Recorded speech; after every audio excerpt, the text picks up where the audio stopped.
Lantas bagaimana hasil evaluasi STRP di DKI Jakarta ini pemirsa, dan berapa besar angka penyebaran COVID-19 bisa ditekan selama PPKM darurat ini telah diterapkan? Saat ini kami sudah bergabung, seperti yang saya sampaikan, kami akan berbincang dengan Gubernur DKI Jakarta Pak Anies Baswedan. Selamat petang Pak Anies. Selamat sore Tifa. Ya, Pak Anies, bagaimana evaluasi untuk pemberlakuan kebijakan STRP pada hari ini, Pak? Apakah banyak yang mungkin masyarakat miss, nggak tahu, kemudian ada yang maksa untuk melanjutkan perjalanan, atau semuanya baik-baik aja, Pak Anies?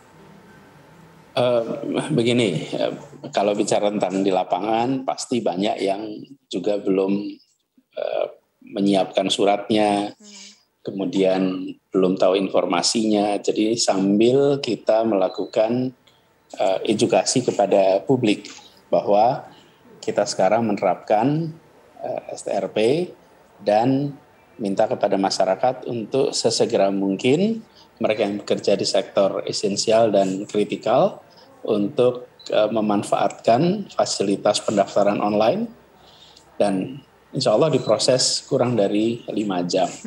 Perlu saya sampaikan di sini Mbak Tisa, sejak 5 Juli sampai 12 Juli, sampai tadi pagi, itu DKI Jakarta telah memproses 47.803 permohonan. Dan dari 47.000 ini sudah diterbitkan 33.310 STRP. Ada 72 yang sedang dalam proses saat ini, dan ada 14.000 yang permohonannya ditolak. Jadi sesungguhnya dari angka ini kita melihat bahwa sudah banyak masyarakat yang mengetahui, yang bergerak di sektor esensial dan kritikal, lalu 47.000 dari mereka itu mengajukan permohonan. Nah, ini ada 2 kategori STRP itu. Satu adalah kategori untuk kegiatan usaha, yaitu sektor esensial dan sektor kritikal. Lalu ada yang kategori karena kebutuhan mendesak. Misalnya ada yang meninggal, kemudian ada melahirkan, ada sakit, ada kebutuhan mendesak sifatnya pribadi seperti itu. Nah, selama ini ada 762 yang sifatnya kebutuhan mendesak karena kesehatan atau kebutuhan keluarga. Yang 47.000 itu adalah untuk terkait kegiatan usaha. Nah, tapi saya perlu garis bawahi Mbak Tisa bahwa ini itu bukan semata-mata soal mengatur sektor.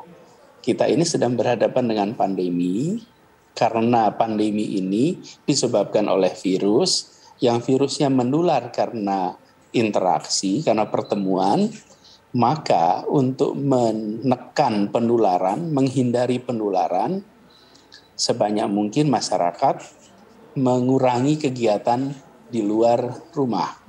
Kecuali mereka yang berada di sektor-sektor yang memang tidak boleh berhenti.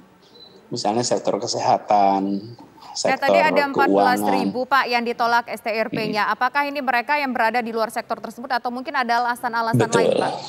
Betul, di luar sektor. Jadi mereka yang di luar sektor kemudian mencoba untuk mendaftar dan kemudian tidak diberikan izinnya. Siapa Pak sebetulnya harus memiliki STRP terkait apakah memang dengan sektor esensial dan kritikal saja, dan apakah mungkin ada pengecualian Pak untuk mereka yang ingin mendapatkan STRP ini, Pak? Ya, ada sebetulnya. Kalau pengecualian adalah mereka yang bekerja di pemerintahan itu akan dikecualikan. Jadi anggota TNI, polisi, kemudian pegawai aparatur sipil negara, baik pemerintah pusat ataupun pemerintah daerah, kemudian semua pekerja di bidang kesehatan.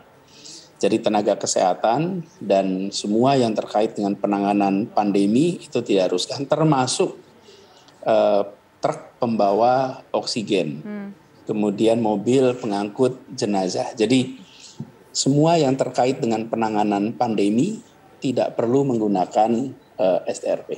Ini pemeriksaan STRP apakah hanya di public transportation saja seperti KRL dan Transjakarta, ataupun juga akan dilakukan pemeriksaannya di setiap titik penyekatan, Pak?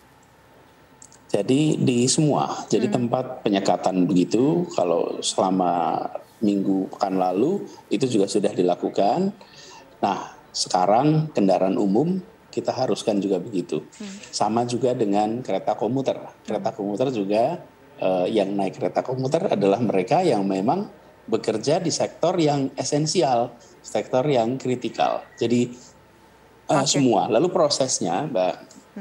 Pak Anies, kan ada beberapa surat juga yang sudah ada, misalnya surat keterangan dari Pemda, surat keterangan dari perusahaan. Apakah dengan demikian surat-surat tersebut tidak berlaku lagi khusus untuk DKI Jakarta harus pakai STRP? Udah saklek nggak bisa pakai surat keterangan dari perusahaan, Pak Anies? Betul, harus dimasukkan ke dalam STRP. Demikian juga yang sudah memiliki izin operasional dari Kementerian Perindustrian. Di dalam rapat koordinasi dengan Menteri Perindustrian, dengan beberapa pimpinan juga kami sampaikan bahwa perusahaannya mendapatkan izin dari kementerian untuk beroperasi. Lalu orang-orang yang berada di perusahaan itu diajukan oleh perusahaannya ke Jakevo, ke sistem STRP, sehingga nanti akan dikeluarkan nama-namanya siapa saja. Oke, baik Pak Anies. Begitu prosesnya. Pak Anies, ini cukup menarik tentunya, mungkin supaya masyarakat juga nggak simpang siur gimana sih cara ngurus STRP, saya harus bekerja, apakah memang mutlak harus perusahaan yang mengurus atau saya bisa mengurus sendiri STRP tersebut. Nanti kita akan bahas lebih lanjut lagi ya Pak Anies ya, usai jeda berikut pemirsa, kami kembali sesaat lagi.